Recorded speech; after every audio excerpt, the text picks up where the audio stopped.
1. Not enough storage updates often need extra temporary space, not just the update size.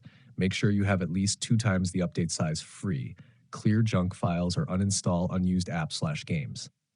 2. Internet issues. A broken or slow connection can corrupt updates. Switch between Wi-Fi and mobile data. Restart your router. Avoid VPNs while updating. 3. Corrupted update files. Sometimes the update downloads incorrectly. Cancel the update, restart your device, re-download the update from scratch. 4. Permissions admin issue.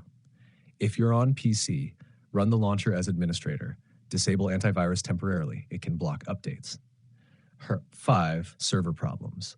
If many players are updating at once, servers may be overloaded. Try again after 30 to 60 minutes. 6. Outdated launcher game version. Make sure your game launcher is fully updated. Sometimes reinstalling the launcher fixes everything. 7. Phone users, Android, iPhone, restart your phone. Clear app cacheoid. For iPhone, offload and reinstall app if needed. If nothing works, tell me. Your device, PC, Android/iPhone, the exact error message code. When it happens, start, download, install.